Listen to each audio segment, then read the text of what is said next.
Hey guys, and welcome to a quick video on the brand new Global Lab update. So this Global Lab update actually has some pretty exciting stuff. The big thing is actually not the Shai's new Awakening, but the Capotia Accessory Enhancement. So as some of you may have heard, there have been rumors from the Russian server that Capotia Accessories, the items we get from level 61, 62, 63, and 64, ring, earring, belt, and necklace, can now be both created and enhanced. So you're no longer going to be stuck with a single ring or a single earring.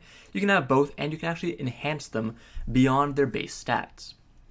So before I get to that, let's start off with the Shai's new talent, Awakening. So the Shais Awakening is actually very different from other classes' Awakenings. She does not use a dandelion, so don't try opening up a dandelion box, but instead when she gets her Awakening quest, she will be given 3 blue and 3 yellow weapons. Instruments really. These must all be upgraded separately, and all have the exact same skills. However, each instrument affects the skills in a different way. We're not exactly sure how each instrument affects the skills differently yet, but more information will be released as it comes. Shai has also been upgraded by having her skill damage in PvP increased. So before, in PvP, Shai's skill damage did 5% damage. She had a 95% damage reduction, which meant that she was absolutely useless when it came to defending her spot, killing players, or attempting to take her rotation, or any PvP in general. However, now she actually does pretty insane damage. It's probably going to be nerfed quite a bit. There are videos of her at 261 AP pretty much one-shotting soft cap DP with a single skill. So that's probably going to be nerfed a bit, but at least it means that Shai can now defend her spot. With her Awakening being very support-focused and dealing real damage with her flow rank now, Shai is shaping up to actually be a pretty powerful class. However, this is not the main part of this update. The main part of this update is this. You can now craft the Capotia Accessories. So when you hit 61, 62, 63, and 64, you succeed in an achievement once per family that gives you a ring, then earring, then belt, then necklace, depending on the level, that is equivalent to a tri-boss gear. So the ring is a tri-crescent, the earring is a tri-tungrad, the belt's a tri-bazi, and the necklace is a tri-ogre.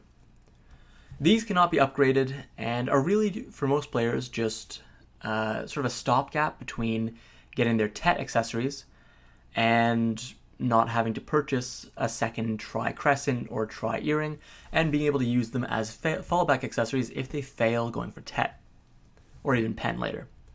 However, now you can now craft them so you can get a second ring and a second earring and enhance them.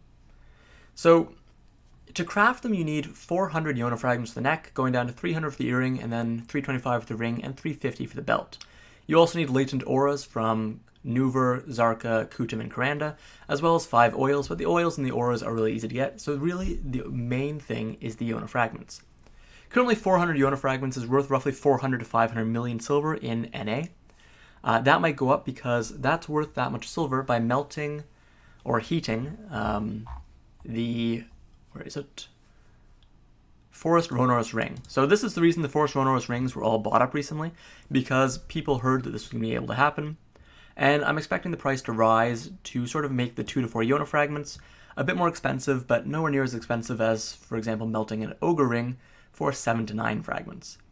Really, the only one worth melting here is the Forest Ronorous Ring, perhaps the Orkinrad's belt, but other stuff like the Tungrad Ring, Eye the Ruins Ring, Narc, Tungrad, Black Distortion Latens, Tungrad Necklace, and Ogre Ring, with the possible exception of the Narc Earring, aren't really worth melting as they just don't provide enough fragments for the price at the moment. As the Forest Ronorous Ring rises in price, that might change.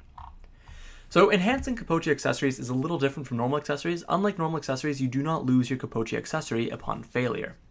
Instead, they lose 10 durability and 1 enhancement level. So if you have a duo Capotia Necklace, and you fail to enhance it, instead of being destroyed completely, it will go back down to Pry and lose 10 durability, and you will presumably lose the second Capotia Necklace that you were using to try to make it Try. So the enhancement levels themselves aren't actually that bad. The Capotia Necklace starts off as a Tri-Ogre, and by Pen is now equivalent to a Tet Ogre. I'm going to skip the earring for now because it's the odd one out, but the Capotia Ring starts off as a Tri-Crescent, goes down to a Tet Crescent at Pen, and the Capotia Belt starts off as a Tri-Bazi, and ends off as a Tet Bazi. For most of them, they don't actually gain much by going to Pry. You only gain 1 accuracy, but then you gain your first AP at Duo, and your second at Tet, and your third at Pen, and then for the necklace you just gain 1 AP every upgrade. The Capotia earring is the odd one out, as it starts off as a Tri-Tungrad, but instead of upgrading to a Tet Tungrad by Pen, it instead gives you DP, like an Asula earring or perhaps more obviously for boss gear, as a narc earring.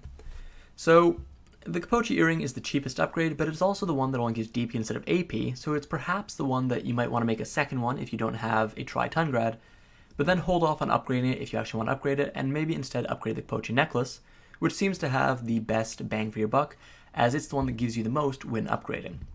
We don't necessarily know the enhancement success rates for these enhancements yet, but hopefully the rates are pretty high, as it costs a fair amount to make them, 400 to 500 million, which is still nothing when actually getting a tri of a tri-ton grad, a tri-ogre, a tri-crescent, or tri-bazi, but it's still pretty expensive when you actually want to start enhancing them. Anyways guys, that is the update. So Shai's Awakening looks pretty interesting, nice to see our first support class, and the Capotia Accessories, I'm glad to see we can finally enhance them. It remains to be seen how expensive it will be and if it's actually going to be worth to enhance them. But at least being able to get a second ring and a second earring is pretty great for players that don't want to invest another 1.5 billion in a tri-crescent ring, or 2.5 to 3 billion in a tri-ton grad earring. Anyways guys, that is the Global Lab patch notes for July 13th. It was pretty big, so I decided to do a video on it. I'm not going to do it for every Global patch notes, but yeah. Comment below what you think. Are you happy about being able to finally upgrade and create new Capotia accessories? Are you kind of annoyed that it costs so much? And what do you think of Shai's Awakening so far? Comment below, subscribe if you liked it, and as always, have a good one.